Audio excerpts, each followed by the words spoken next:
Happy Mother's Day, everybody. This is Tammy from Glen Eagles University. How is everybody tonight?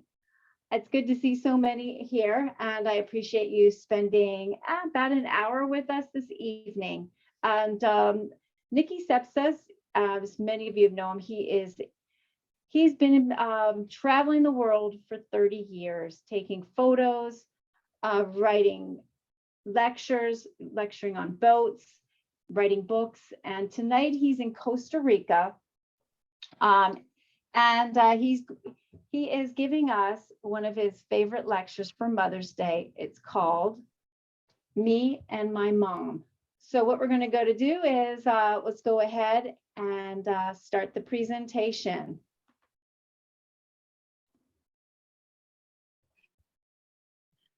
Well, welcome, ladies and gentlemen, and a very happy Mother's Day. Celebrating Mother's Day today, and we thought it'd be interesting to visit with you, even though I'm not with you. We are back on the ships. The ships are moving again, and I am working down in Central America at the time. But we thought it'd be interesting to take a look as we honor Mother's Day to see how mothers in the animal kingdom react, how fiercely protective they are. To do that, we're going to take you around the world to look at the 7 continents and see how mothers in the animal kingdom are so very protective, watching over their little ones, just as our mothers watched over us. And Mother's Day is a very special day. I'd like to take just a moment to show you where it came from. Now, celebration of Mother's Day, we are indebted to a woman from West Virginia whose name was Anna Jarvis. Anna Jarvis was the 7th of 11 children. You can imagine a mother with 11 children. Now, 9 of them would not survive infancy, but Anna Jarvis did. She was very close to her mother, and she was teaching a Sunday school class here in Grafton, West Virginia. She decided this is something that we should do, is to honor our mothers, the most important person in our lives as we were growing up. Very early, we remember our mothers, and during the Sunday school class, she decided to make a comment on that. She said, I hope and pray that someone sometime will found a memorial for Mother's Day, commemorating her for the matchless service she renders humanity in every field of life. She deserves it. Well, that would come to pass. In 1908, for the very first time, would celebrate Mother's Day, and it's attributed to Anna Reeves Jarvis, very close to her mother, one who would be the founder, we consider today, of Mother's Day. Let's take a look at the animal kingdom here as we're celebrating Mother's Day to see what's going on around the world. We're going to be in Africa. We'll be in the Indian subcontinent, Southeast Asia, Australia. We'll be over in South America, way at the top of North America in Alaska, throughout North and Central America, even down in Antarctica, to see how mothers in the animal kingdom are celebrating this day as well. Here is Africa, great continent there with so many different types of animals. We're going to narrow our selection down to see some of what I think are the most interesting in how they are protective of their young. Let's start with the largest land mammal in the world, the African elephant, 5,000 to 6,000 tons of animal here. The elephant has been poached very heavily out of Kenya and Tanzania by gangs coming over in Somalia. Now, their distribution today is what we call sub-Sahara, mostly below the Sahara, down in Kenya, Tanzania, all the way down into Namibia and South Africa. Now, this is the problem. The tusks are very valuable as ivory, weighing as much as 100 pounds in these 6-ton animals. Now, they sell them on the black market, still getting money for them, but they're protected in these areas there. And we see how these molars, how these tusks are going to replace during the course of the lifetime of the animal. They use those tusks for digging up roots and everything in the ground. And in the course of about 60 years, he's going to lose the last of his teeth. That's pretty much the end of their lifetime. Now, here's one that has survived for probably about those 60 years. You can see how long these tusks are. Now, the mother is very happy to have this birth. 22 months she's carrying the baby before it is born, and it is virtually helpless. He's going to stay very close to his mother, sometimes right on top of the mother there, not getting out of her shadow. And the mother's going to be fiercely protective of that little baby. Now, she's going to have a baby only one at a time every 3, maybe 6 years. When the baby is brought into the world, it's going to stay right there at the side of its mother to learn everything it needs to do to survive and to survive the first few weeks of its life when it is prey for animals like hyenas that go after them. Now, not only the mother, but there'll be an entire family that's taking care of the baby. The aunts, the cousins, all of the females realize how helpless the baby is and are very protective of it. Here they're showing her how to eat, digging up different bits of roots in the ground, trees, all of the leaves that they're taking, learning to eat with their trunks, bringing the food up to the mouth of the baby. Now, sometimes it takes a little more help. Elephants love to roll in these mud holes. It keeps the coating of mud on their skin, protect them against all kinds of flies and other annoying insects that bother them. When it's time for bed, what do? You just lie down and go to sleep right there next to your mother. Never going to be far away. Now, this is one of the great dangers that sometimes happen with elephants. This is the Cape buffalo. More people are injured and killed every year in Africa by Cape buffalo than any other animal. They can weigh as much as 900 pounds. They stand about 5 feet high at the shoulder. And we were watching, this one had just rolled in the mud, and he was very, very upset because one of the small elephants was in the general area. So he attacked the baby. Well, it was the wrong thing for this Cape buffalo to do. After knocking him down, running over him a couple times, the mother immediately came to the rescue. Look what the mother did. She attacked the Cape buffalo. Again, this is about 6 tons versus maybe 900 pounds. So you see who's going to win this fight. The mother threw it up in the air, using its head, using its tusks, trampling on the Cape buffalo, while the baby and the others watched what was happening. Finally, the mother ended up killing him, trampling on that Cape buffalo because he dared to attack her baby. This is another instance. These are hyenas. Hyenas are not predators for something that's live. They clean up kills, but sometimes they will go after an animal that is vulnerable, which is the baby elephant. Well, make sure the mother's not around because she came in and quickly ran these hyenas away. Same thing, to bring the baby back, have a little bit of quiet time with the mother. Here is a rhinoceros. Now look at the rhinoceros. This is a holdover from the days of the dinosaur. But just as we saw with the elephant, this massive creature becomes a very tender, loving mother when it's time for a baby. Now, where are the rhinoceros? Well, they're pretty much a limited area in Africa now. They've been hunted because of their horn. The horn is sold in Asia supposedly as an aphrodisiac. Well, they're limited now in about Central Africa and the southern part of the continent. There's 2 types of rhinoceros. There's called a white rhino and the black rhino. It's hard to tell the difference. The white is not certainly white and the black is not all black.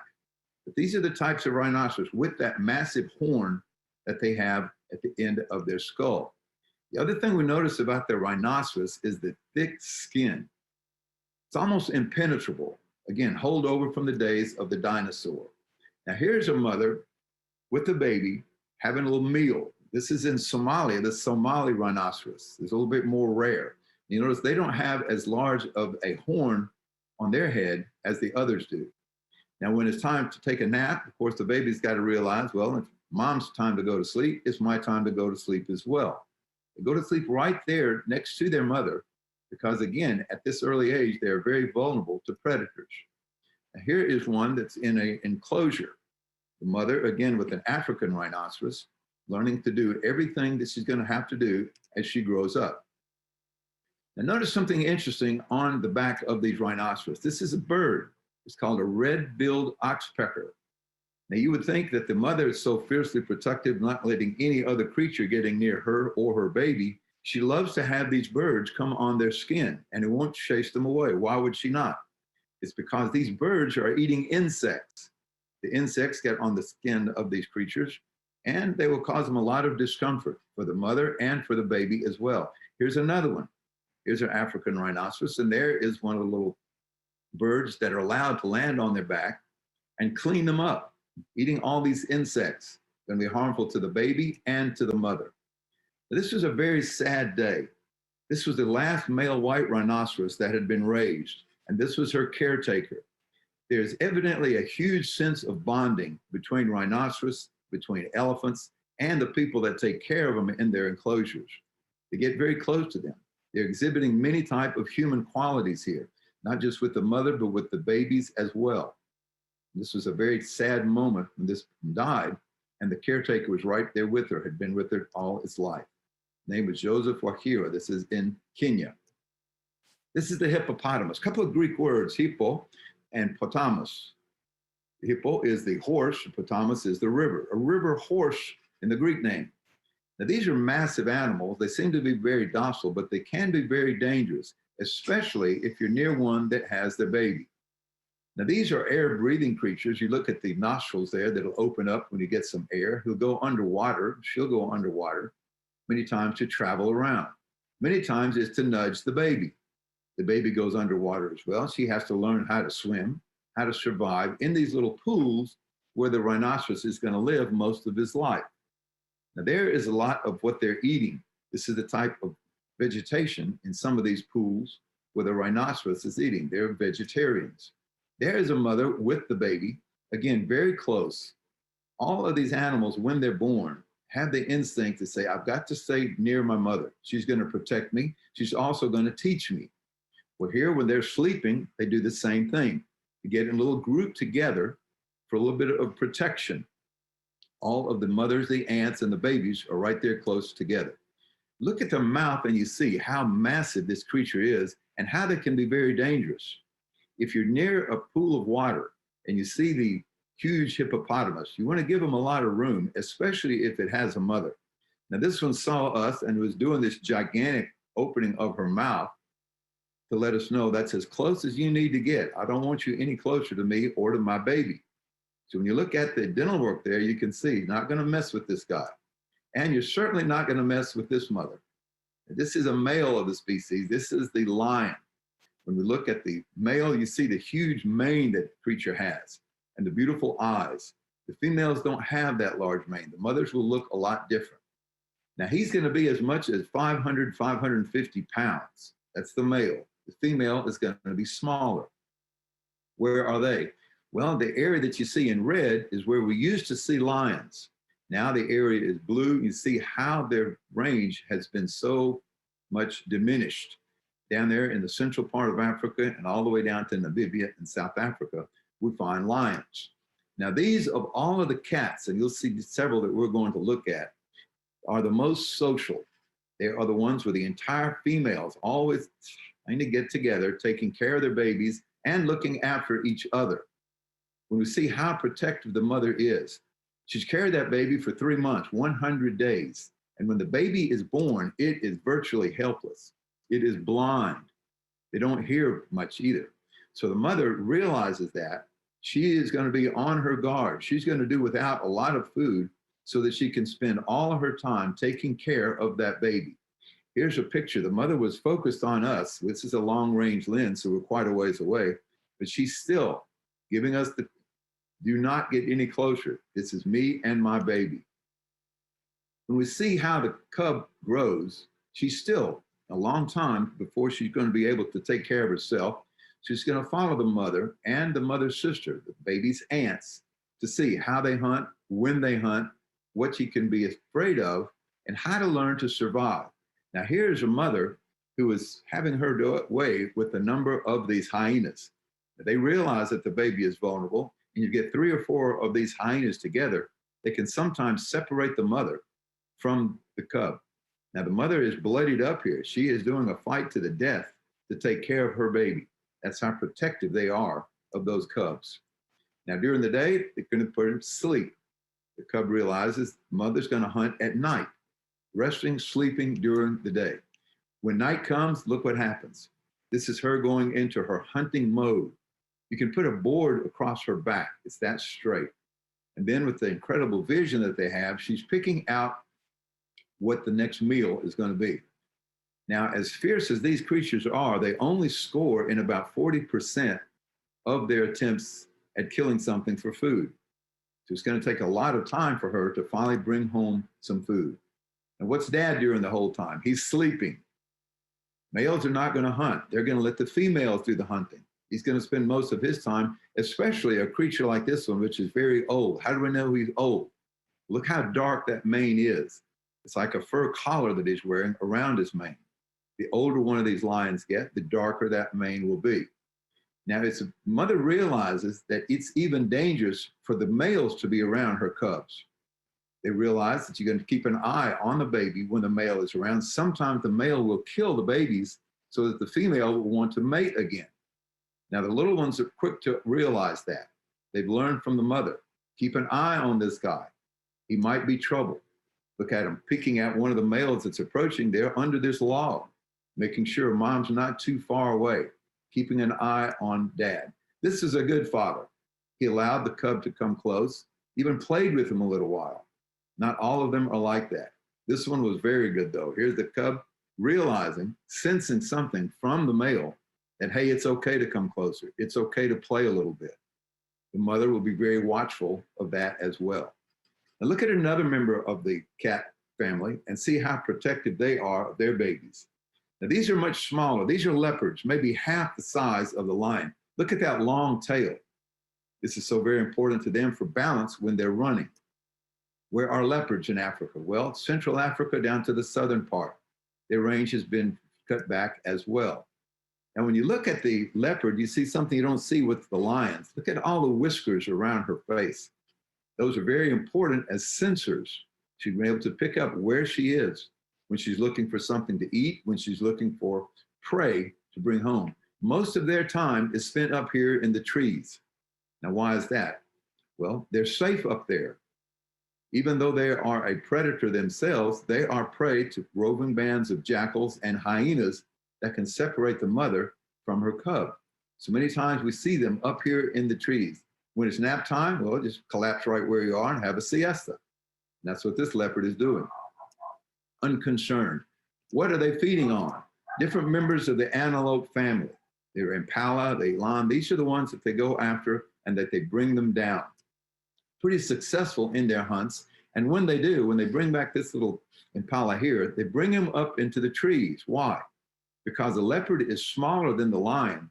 Many of the scavengers, the hyenas, the jackals, will run the leopard away from the kill. That means the baby is going to die, not have anything to eat. So what happens, the leopard will bring his prey up into the trees where the scavengers can't get to it. They'll leave it, they'll feast on it for the next few days. Mother and the cub as well. Look at the beautiful eyes that the leopard has. This one is just rolling around. They like to scratch their back in grass, just like we enjoy having our back scratched. When you see the eyes of the baby, look at the eyes of the mother. The eyes of the cub are kind of a bluish green. As they get older, they become the color that the mother you see here, or an orange, maybe a yellow. Cub is just beautiful and going to grow up to be just like the mother. Now here is the cheetah. This is the smallest of all of the predatory cats, maybe 100 to 150 pounds in the male, smaller in the female. Now look how many cubs this one will have. This animal knows that they're going to lose a lot of her cubs. Why? Because she is very fast, she's an efficient hunter, but she is small and all the predators can run her away from her cubs. So she's going to have more than any of the other animals in the kingdom. And look how many of the cheetah are left down here in the southern part of Africa. Their range has been restricted as well, and the starvation that takes place with many of the cubs who never reach maturity. Now this is the cheetah and what she's known for, speed, the fastest land animal there is. They've been clocked as much as 60 and 70 miles an hour. When a cheetah sets her sights on a meal for her cubs, she's going to win. She's going to win. She has something that none of the others have, this ability to bring down creatures that would normally outrun others. Now here she just brought down an antelope. Look at her stomach. This one is about to become a mother. So she's eating for two. She's going to eat as fast as she can. She's resting here after the kill and then gorge herself in the food because she knows that the other scavengers are going to run her away from her kill. Here she is on top of a termite mound, looking around. 5 cubs. None of the cats in the animal kingdom have that many because she knows that many of her cubs are going to die. She's very specially adapted for what she does. Her head is small. okay? But she has an enlarged chest cavity because her heart is so big. Why? Pumping blood, her speed. She's moving it at speed. The cubs are going to be watchful just as the mother is, and she's going to be very appreciative of this, a tail, the longest tail that she has. Why? Again, for balance. She's going to make these lightning moves, turning left and right as she's running at 60 and 70 miles an hour. She uses her tail for balance. And she uses something else that none of the other cats in the animal kingdom have. These are claws that do not retract. Even a house cat, if you have a pet cat, you know, it's how sometimes they're retracting or extending their claws, playing with your furniture. This one doesn't retract their claws. They stay like this all the time. Why is that? It's because they're using those to grip. At that speed, they're not going to worry about retracting or extending their claws. Their claws are always extended to help them grip the land, make those tight turns at high speed. Now, the female might live 14, as many as 15 years, but that would be unusual. Now, here she is with a family of other females, along with the cubs. Mother, of course, like the others, is going to be very fiercely protective. And look at the baby's face. It has the same teardrop eyes that the biologists call what the mother has. The teardrop, the eye here. She, because she's going to lose a lot of her cubs, will be breeding year-round, where some of the other animals do not. And they have a short 3-month gestation period. So she'll have a number of cubs during the year, but tragically, so few of them are going to reach maturity. If she's got 3 to 5, look at there. They're watching the mother, and they're looking around. The mother always watchful as to what dangers could be lurking, or pick off her little babies. The baby is going to learn very quickly because he has to learn quickly. These scavengers are very easy to run the mother away from her cubs, which will pick them off. When it's time to sleep, you're right there with mom. You're not going to go far away at all. And they're going to learn playing with each other how important it is to learn the survival skills. Here, mother at feeding time is going to have the little fellas around. Then they're going to watch just as the mother watches. During the day, there's not going to be much activity. They're resting. It's hot during the day. It's later in the afternoon when the mother like this sets her sight on what's going to be dinner that night for her cubs and for herself. The cubs, meanwhile, during the day, under the watchful eye of the mother you see on the left, are playing. Well, it's not just play. They're learning the survival skills that they will need. How to creep up on something, jumping at them, playing like they're doing here will lead to success. This is the largest of all of the cats. It's called the apex predator. There would be no match if there was a fight between a lion and a tiger. Luckily, they're not in the same areas. The largest of the cats can mean it can weigh as much as 600 pounds, even more. And from the tail to the nose, it can be 12 feet long. One of the most beautiful creatures, I think, and tragically, that's why they have been hunted. We see them in the Indian subcontinent, over in Southeast Asia, and in the far east of Russia. This is where the tiger range is today. At the turn of the 20th century, there may have been as many as 100,000 of tigers remaining. Look how few today. Less than 4,000 that they feel remain in the wild. They've been hunted as sport, and they have been hunted for their beautiful hide. Now, this is a shot, it's not my shot. This is a National Geographic that had set up a shot with a camera in the forest in India. And it triggered it. It had a motion sensor, so it triggered and got a great shot of this cat at night when he's out hunting. Now, unlike many of the other cats, tigers love water. Maybe it's because it's so very hot in India, Southeast Asia, where they are. But many times you see these creatures wading out into water like this. They realize that they're vulnerable, so they're relying on all of their senses, their keen eyesight, their hearing, and look again, just like we saw with the leopard, it has those long, long whiskers that helps them to navigate at night. Now the cubs, again, born absolutely helpless. Not only are they blind, can't even hear anything. They might weigh as little as 1 pound, and you're going to have maybe 2, as many as 3 born at the same time. Now the mother does a great job of cleaning these guys up. Look at the tongue, what she's doing. That tongue is so, has a rasping ability there that you can even strip paint with the tongue of a tiger. So the baby will say, okay, I know what you're doing, Mom, but take it easy a little bit. You can imagine getting cleaned up like this with such a raspy tongue. Now here's one in a protected enclosure, still realizing the importance of staying very close to the mother to learn everything she's going to do when they release these creatures back in the wild. And here is the family, father and the mother together with 3 of the little cubs. Again, not ready to go out on their own. How about the giraffe? One of the most interesting creatures, the tallest creature that we'll find.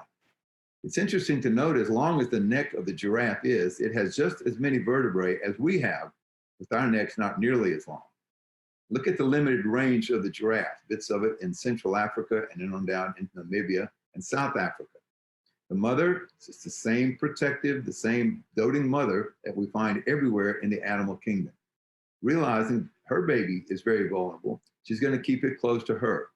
Here's a little head-to-head. The baby is realizing, okay, I'm going to stay with mom. I'm going to learn what I need to survive. As tall as they are, they're pretty good runners, but they're no match for a group of lions. If you have several of the female lions can bring down the baby giraffe or the mother itself. Probably no creature is more fun to watch in the animal kingdom than the gorilla mothers. These are mountain gorillas. They display almost human-like qualities when we see how they are raising their babies and how protective they are. These are some of the most powerful creatures in the animal kingdom.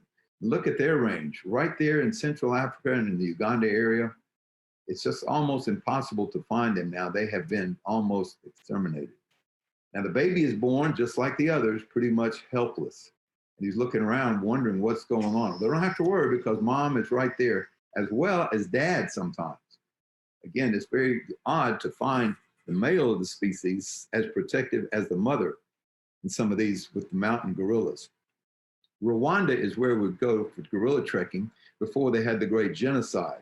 They're just now starting to build the tourist industry back up where people are able to go there to watch this take place. Now, show you how passionate a mother is about her baby. Here's one that had died, and the mother would not give up on it. She kept carrying it around, kept bouncing it around, trying to get it to move, trying to get it to breathe. But finally, after about 10 days, we found that she did finally give up on it. But she would not give up for a week and a half. And by the time they're 10 months old, they're getting a little bit more of the ability to take care of themselves, but they're still very close to mother, very watchful over what's happening all around them. Now here a mother is doing something that we see monkeys, chimpanzees, and gorillas do. They're preening the baby. What are they doing? With their fingers, which are just like ours, they're picking all types of insects, fleas, whatever is on the skin of the baby. They're picking them and they'll eat them. They'll eat them. Termites sometime, wherever they might be hanging out. By the time that the gorilla baby is about 2 years old, he's able to play a little bit. He's not taking care of himself. They're still relying on their mother, but he starts learning the survival skills of climbing, of how to hunt, when to hunt, what they're going to eat. These are pretty much vegetarians, so they're eating different leaves from the trees in which. And one of the other, when they're non-vegetarians, they love termites. What they'll do, and we'll watch them, is they moisten their finger just like we would, and put the finger in a termite mound. They'll bring it out, and they'll lick the finger clean.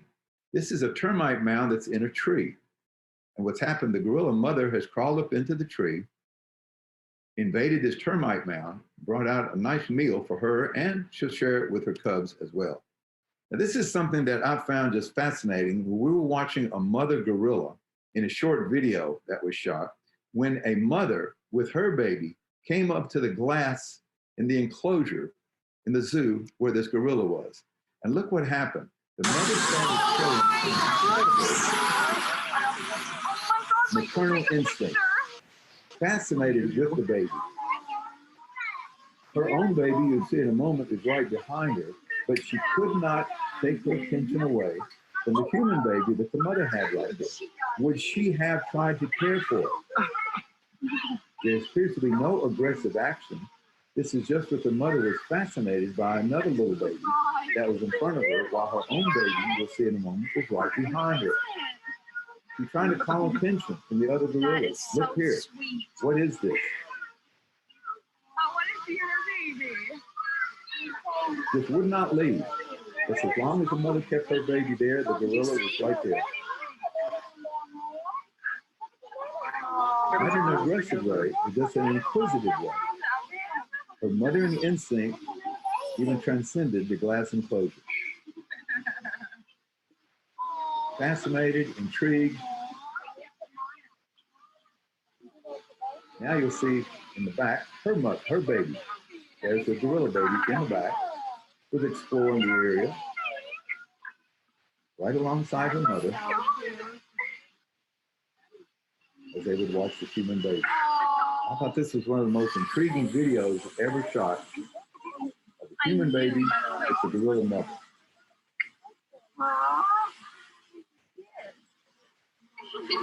Watched that for a long time. Here is a gorilla baby that needed some additional care, which she took to the handler just as readily as she took to her mother. Again, knowing that someone is taking care of her. Now, monkeys. These are some of the most interesting creatures to watch because of the antics of them. All different, so 260 species of monkeys, and some of them are among the most, I don't know, interesting, odd, unusual, whatever you want to call them. They live in the trees most of the time, and we see them feeding in there. We find them over here in Central America. We find them in South America. They are in Africa and in Southeast Asia. Different ones here that we find all the way in the Far East, in Japan and Russia, have specially adapted to the very harsh climate. Think of what you're doing in Central and South America and Africa, where it's very hot, and over here in Asia, especially in Japan, where they have some of the fierce cold weather. This is one of the most unusual, a golden snub-nosed monkey with her baby. There it is, it's a golden snub-nosed certainly, and a blue face. We also see the ones in the Far East with something that the others don't have, this very thick coat of fur. The Japanese monkeys, they're gonna realize they're gonna be living in an area that requires a thick fur coat. So these are snow monkeys. They'll stay very close to each other, sometimes right on top of each other like these guys. Hey, warmth is good, stay warm. This is the one that makes your life miserable if you're doing any time in the rainforest. We do that in Southeast Asia and in South America. When we're bushwhacking through there, staying in some of the lodges, you go out at night and watch these guys and listen to the Howler Monkey. Now, the voice box that it has creates the loudest cry of any animal on earth. They say that the song of the whale is louder, but he's in the water. This is a creature on earth. And look what's happening here. He's got a bone in his throat, and they bring air back and forth across this bone to make a sound that's so loud, you just can't identify where it's coming from. It is pervasive. We were camping one night in the rainforest, and a man came out. He said, I can't sleep. He said, if I had a rifle, I'd shoot him. I said, you wouldn't know where to shoot. This guy sound is everywhere. You can't locate them. Look at here. Here's a whole chorus of these guys, 6 of them together, making all kind of racket. Again, howling. This is one of the most interesting ones. It's the monkey that we find on Gibraltar. Okay, what's so interesting about this guy? He has no tail. The only monkey that doesn't have a tail. Why is that? Well, they were brought over by the Berbers of North Africa when they controlled this part of Southern Europe. North Africa, you don't have trees, you don't need a tail. So they developed without a tail. So these guys in Gibraltar are protected. It's a very heavy fine for anyone who feeds these monkeys. I want to be around them. But the mother, again, the little baby hops on his back and moves around on the ground and over the rocks. Can't swing through the trees because they don't have a tail. Now, these mothers are very protective as well. The baby's just wondering, whoa, all of this attention. This is the mother and the mother's sisters, 2 of the baby's aunts, all taking very good care of this little baby. And he realizes how helpless he is. Look at those big eyes and ears, trying to learn what I've got to do to survive. And what they're doing is just what we saw with the gorilla, picking all the fleas, all the different insects that'll be on the baby and on the other bits of the family members, and picking them off of them so they don't have to contend with that. And we find that these creatures are some of the most protected. Just like we saw with the gorilla, look what some of these monkeys do. They'll have their mothering instinct carry over to some of these creatures that have been abandoned when a mother has been killed or gone. Not only are they taking care of their babies, they're going to take care of this baby as well. we would see that take place, and just fascinating to watch. Here's one little chimpanzee that's been turned to feed the bottle for these whose tiger mother had been killed, taking care of them in one of the protected areas here. Now, these are some of the most fascinating little creatures, and look what the mother here does. These are meerkats. Sometimes they're called the lake cat or the termite cats because that's their primary source of food. Now, these guys walk around just like we do. You'll see them on all fours, but most of their life, they're going to be spent standing up. And look how limited their range is. Way down here in Namibia and South Africa. Now, here is what they call a family. It's called a mob. You know, your family is a mob. Look, many of them are looking to the left. One of them is looking to the right, and one of them is looking straight ahead. The entire family, the entire mob, is constantly watching for predators 24/7, looking around them, constantly focusing on what predators might be inside. Now, the mother will have maybe 3 or 4 of these babies at a time, and they stay just in a single conga line, just right behind their mother. Now, they're on all fours, but mom is standing straight up. She's looking to see what's all around her. The baby is born probably the most helpless of all of them. They're not even completely developed. By the time they're about a week and a half old, they can hear, their ears have opened, and it takes about 2 weeks for their eyes to open. So the mother, just like this one, is not going to let that baby get too far away. Can't hear, can't see when they are born. And look at this guy. He looks like he's hiding, very reclusive, very, very secretive.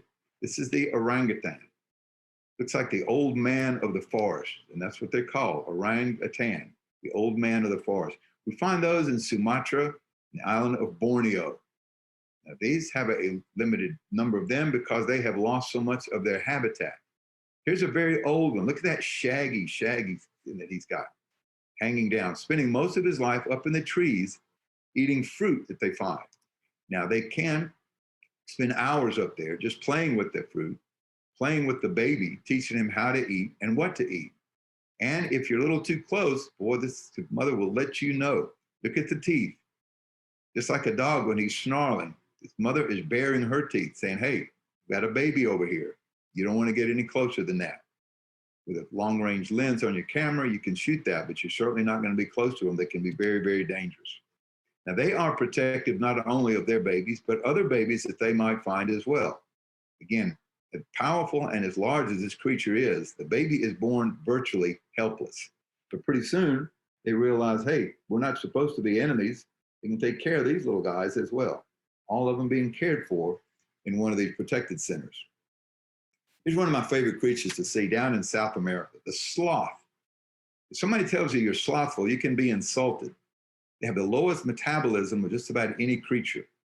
They're so lazy, they even live in the top of trees just to get the sunlight to warm their body enough. Their heart's not even going to beat fast enough to keep their body warm. We find them in parts of Central America and throughout South America in the rainforest. These guys are not endangered. There's a lot of these sloths. This is called the three-toed sloth. Look at the 3 claws that she has. Mother is up in the trees, and that's where she's going to spend nearly all of her life. Spending up there, getting warm from the sun, trying to get that body warm. They're going to be like the creatures that we see in Australia when they're eating gum trees over there. Here they're eating eucalyptus and different types of leaves that have an oil that keeps them kind of stoned. They're very, very slow because they're pretty much sleeping all the time. This Cecropius tree in which this one will live is very, very important to them because it provides habitat and it provides food at the same time. And there's the mother with the baby sloth. It's going to have just one at a time here because it can take a lot of care for a creature whose mother is sleeping most of the time. The baby learns that's what she's going to be doing as well. Very good at moving around because she can move her arms and her legs with these 3 claws there to help her maneuver through the trees and to bring the baby along with her everywhere that she is going. Up in Alaska, one of our favorite things to watch is the sea otter. This is their only marine mammal that keeps himself warm in these cold waters because of his luxurious fur. All of the other marine mammals, the whales, the seals, all of the others use fat. This one just uses this luxurious fur. And that's why Russians hunted them almost to extinction when they came into Alaska in the 18th century. Now, these are some of the most social creatures and some of the most active mothers. What are they doing? The females get together like this. Males don't enter one of these big groups. The females are together and they're providing protection for their babies. They'll have the baby who's going to be right there with the mother. Mother many times is going to spend most of her life on her back. Her belly is going to be her dinner table. She'll take all the different types of crustaceans that she's eating, clean them right there, roll over as she does, and have the baby hop on board when it's time to take a nap too. The mother will sleep, the baby will sleep right on the mother's belly, which is her dinner table. Interesting thing to watch is what they do when they're going to sleep. They hold hands. Now, how cool is that? What would happen if you're sleeping on the water with a group of these sea otters? They would drift away. Here, by holding hands, they don't drift off by themselves. They stay right there together. I don't know if there's a more fascinating little creature to watch than these guys. Now let's go down to Antarctica. This is the land of snow and ice, coldest place on Earth. 67 degrees below freezing Fahrenheit. Coldest recorded temperature on the planet, minus 136 degrees Fahrenheit. Can't imagine how cold that must be. But it is home to some of the most fascinating creatures on the planet, the penguins. There's 17 varieties of penguins. We're going to look at the one who actually breeds on the continent. We will see the emperor penguin, the largest of all. It can weigh as much as 50 and 60 pounds. And the father is a very good father. He's monogamous. He's going to mate with one female and one female only. Now, you can't tell by looking at the creature whether it's a male or female. Is this going to be a father? Is this going to be a mother? The only way that they can tell is when they are examined by a medical professional. They find their internal organs. Now, I mentioned this is the only species, the emperor, that breeds on the continent in the wintertime. And wintertime there, you don't want to feel pretty much amorous. It might be 50 or 60 degrees below zero, and you might have 100 or 120 mile an hour wind. You can imagine living through that, but the penguins do. Now, in a group like this, there's estimated about 100,000 of them in this particular group we were watching. You would think, okay, the guys in the middle are at least out of the wind. The guys on the outside are taking the full force of this 60 below zero and these 100 mile an hour winds. But what they do is rotate. They huddle like this, and the guys in the middle will move to the outside. The guys on the outside will move to the inside. Now, when they mate and the female has an egg, the most critical time of that egg is what you see right here. The male is on the left, the female is on the right. She's looking down at the egg, and she realizes that she has to transfer it to the male. Why is that? The female is going to leave to go for the next 2 months feeding in the ocean. The male is going to hatch the egg and raise the baby. Now, it's critical that that egg not touch the ground. What she's going to do is use her beak to slide it from her feet over across to the father's feet. If it touches the ground, pretty much it's going to be gone. It'll be staying in the father's abdominal fold for about 2 months as the baby is born. If it touches the ground, it's gone. It's going to freeze in a matter of seconds. Baby's not going to hatch. So what's going to happen? The father is going to raise that baby. When she finally peeks out under the father's abdominal fold, he sees a world, whoa, I'm not ready for this yet. And the father knows she can't survive yet. The chick is sitting right on the father's feet. He's still on the father's feet when she looks out a little bit later, when it's almost time to get out. But she realizes the father will know when it's time for the baby to come out. When she does, he's not going to let it touch the frozen ground. He's going to waddle around, that little kind of a penguin waddle, making sure that the baby is still on his feet. It's not going to touch the frozen ground. It's not ready to survive yet.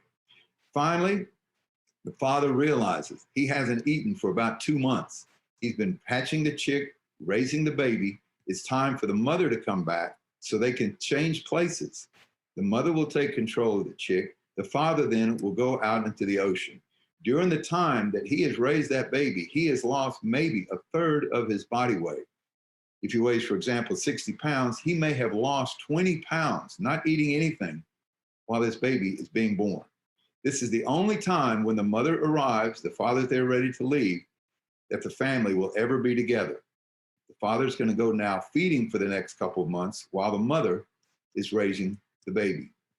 I'm going to close now with some look at what I've collected over the years that I think some of the most fascinating photographs of some of these mothers with their babies and the babies themselves for a look at Mother's Day with a mother's love in the wild. Little kangaroos here. This is another one that's not born fully developed. It's going to live in the mother's pouch until it's ready to join the world. There's a couple of babies joining their mama in a little song. Coyotes, love that howl. This is one of the most beautiful of the almost extinct cats, the Arabian sand cat. Look at the ears on this guy. Doesn't have that great vision that some of the other cats have, but has a very phenomenal hearing because of those great ears. Zebras, well, are they black with white stripes or white with black stripes? There's a mother taking good care of her little baby as well. Here's a black-faced swan. Mother just hitches a ride around the pond. Well, these are ground squirrels. Having a little kind of a family festival right here. Mother, father, and the baby. These guys are singing along, about ready to leave the nest.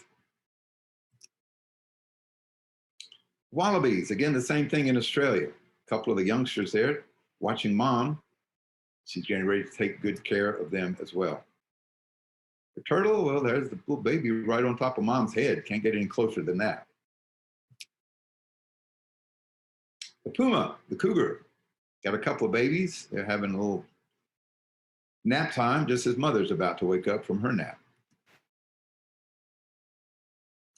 See these guys. Again, putting her head on the baby, making them behave, stay close. Predators around. Can't get enough of these guys. Koalas with their little baby. Again, just like the sloth, they stay up in the gum trees, staying pretty much stoned on the leaves of the tree. Baby figure, well, when we start moving, Mom? Talk about those meerkats. Look how the baby's going to stay right on there. Not going to get far away. Same way with the mother. And the elephants, is that a thank you? You just wonder, are they some kind of a communication with these animals? You've got to be convinced that they are. Big brown bear up in Alaska. Mom's there to sniff. Powerful sense of smell that they have, even sniff through plastic even. Possum, hair in the backyard. There's about 5 of the babies right on the mom's back, going everywhere that they need to travel. Down in South America, take a look at the beautiful creatures that the Inca found very sacred. The wool of these alpaca. Here's mom having a little nudging session with her baby. Pandas over in China. Got some beautiful shots of the panda mother with her baby kind of rolling around in the bamboo thicket. Talked a lot about the monkeys. Well, again, moms, it's time to eat.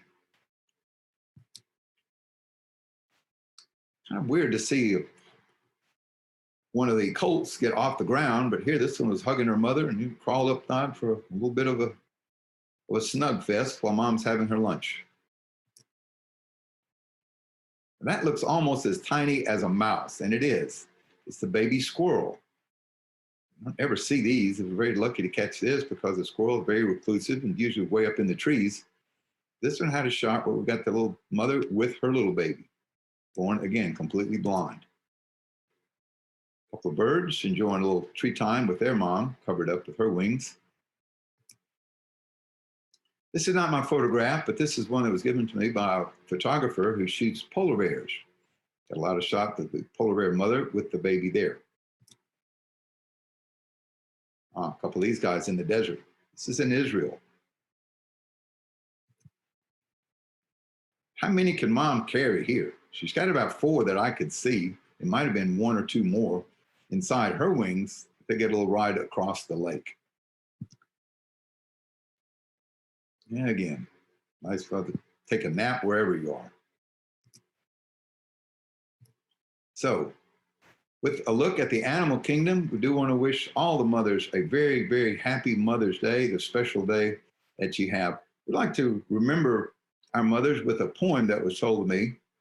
It said, "It's strange to think that the best years of my life were spent in the arms of another man's wife, my mother."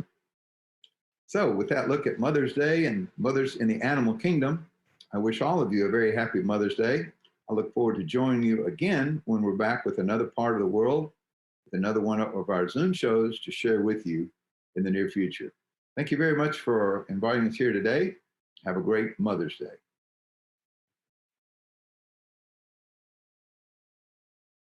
Well, everybody, what did you think of that?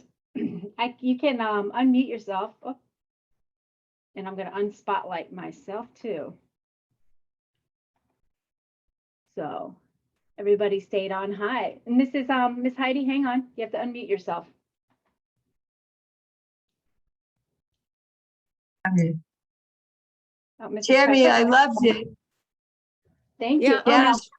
I loved it, Terry. It's very interesting and a all right, lot of now fun. great. And I want you all to understand, if you didn't know this, that Niki Sepsas took all of those pictures.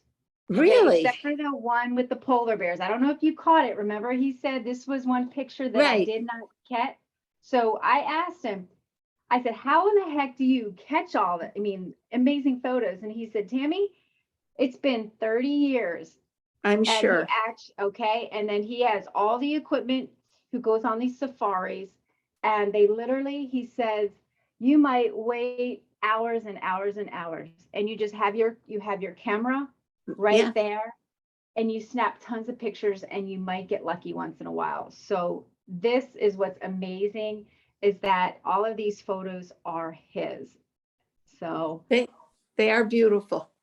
they are simply beautiful. And he has a lot of books out there that he's written, and he writes all of these lectures. So he's in Costa Rica right now. They had a bad, they didn't have a great signal.